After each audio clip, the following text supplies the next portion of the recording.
Good morning, everybody. The big day has arrived. It is November the 8th, 2016, and the election is upon us. And I'm hoping that the noise and the distractions and all the stuff that's gone with this is behind us, but I don't think it will be. If Trump manages to win somehow, he will be viciously attacked by the mainstream media. They'll try to undermine his presidency before it begins.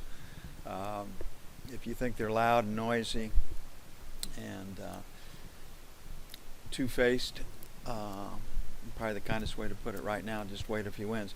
If Hillary and the Democrats in every place where they can control and stuff the ballot box will begin legal proceedings questioning and challenging the election. So we'll have to see how it plays out. But today has arrived, and as you can tell by the overnight session right here, we've got no range, and you'll see that in all the markets. Everybody's going to be on the sidelines waiting to see what happens. So I think the proper way to play today's market is a trading range affair. Try to work the edges and be very, very patient with your trades. We have to trade with stops today because there are potential news spikes as people, try to capture part of their of the market for their media outlets by trumping up stories. And I don't mean that in an offensive way against Mr. Trump. So that's where he finds us. Overnight, the news, Chinese trade statistics declined, even with a weaker yuan. Out of Europe, industrial production in Germany was down.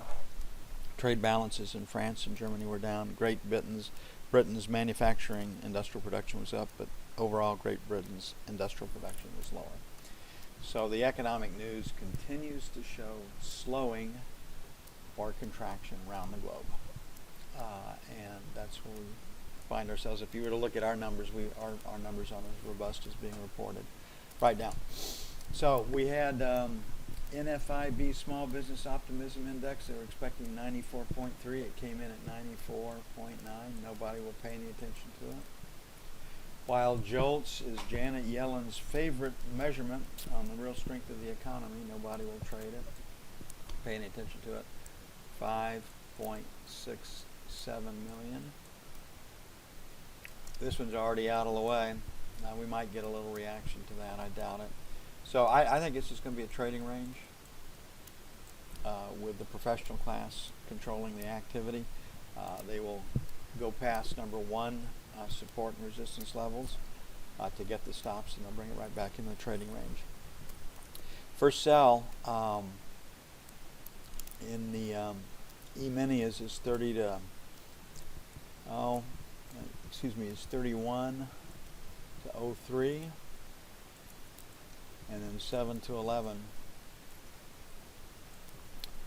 for number two. On the buy side, 27 to 23. We'd like to get it done closer to 23. We do have a B right here. 27 is pretty aggressive. So stops below 24, that 24 level, let them get stops below 24. That would be a good place, I think, to come in for buy one. And then 17 to 21 for buy two. I hope you all had a great evening. I think we're finally getting to fall weather right here. We've lost enough therms and BTUs to cool things down. So maybe a hot day for us would be 70 degrees here, 70 to 75 as opposed to 85 to 90. And cool days will be 50 to 60, which is where we should be right now.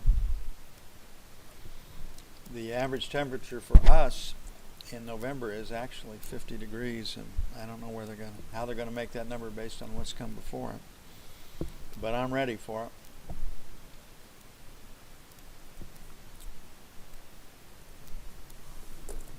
Okay, looking at the 30-year.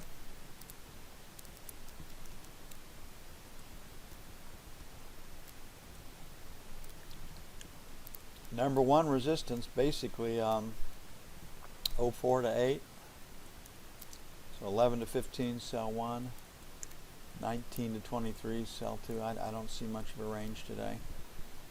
On the support side, 24 to 28, number 1. 17 to 21, buy 1.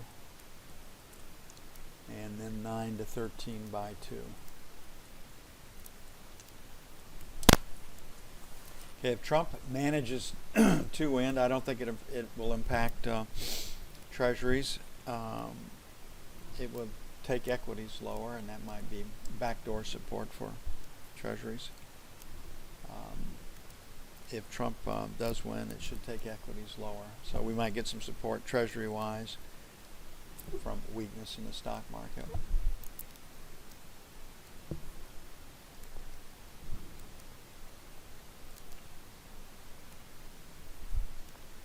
Gold came up a little bit last night, probably short covering. The economic news out of Europe showed deterioration in Germany and France and Great Britain on the macro numbers.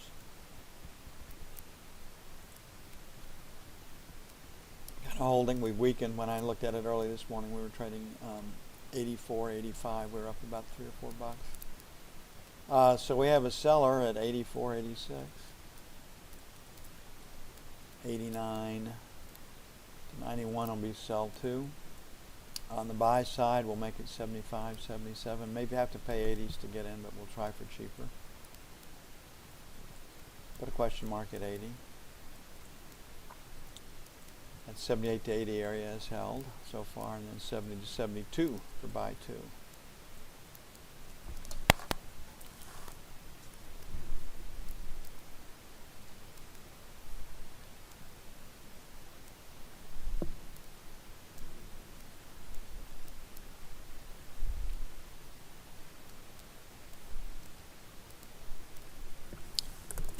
Euro was pretty quiet last night. All markets were really quiet last night as they await the U.S. election.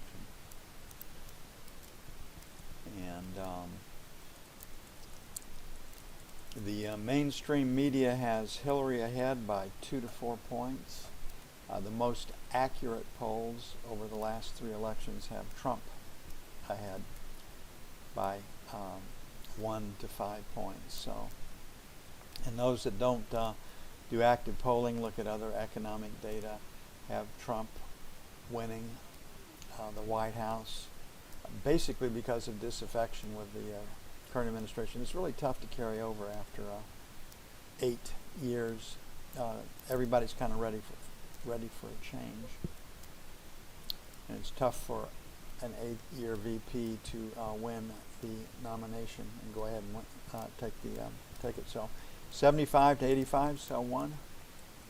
But those that poll not based on calling people up, that's where they base their ideas from, for the most part. 1050, buy 1. 1025, buy 2.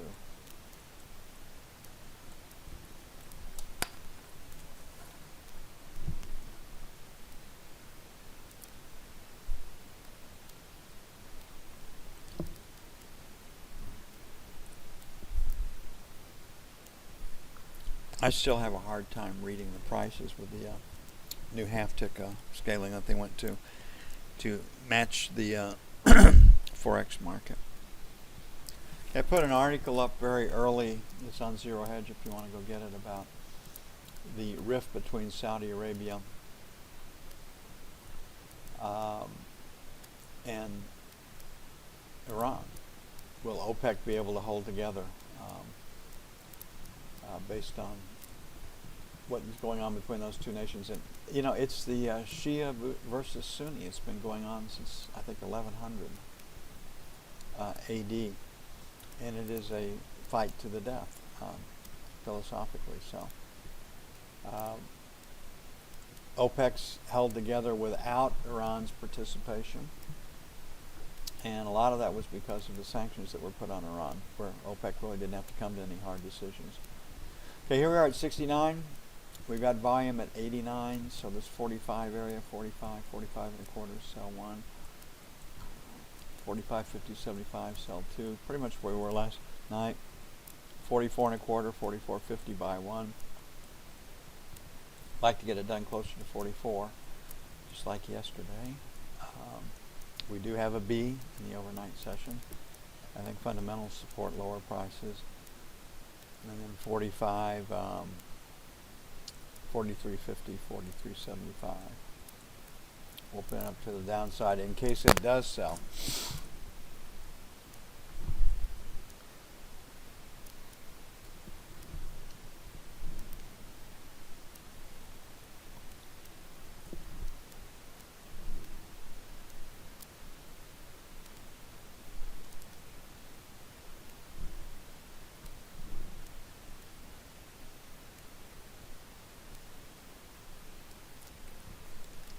E-mini.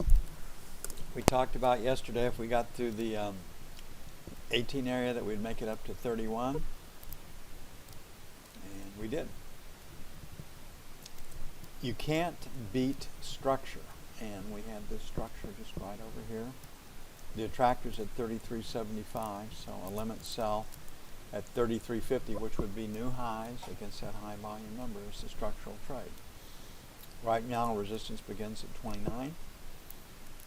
Like I said, we don't have any news to talk about, so our first sell is 29 to 31. Second sell is 34, 36. On the buy side, I'd like to buy against 20. And I looked at this morning, 19 to 21. So we'll make it 20 to 22 for buy one. And then the breakout here from 15 to 17. So really we're trying to buy 15s to 20s and sell 30s to 35s to keep it simple. And I look for a trading range here. I don't think we can break it out.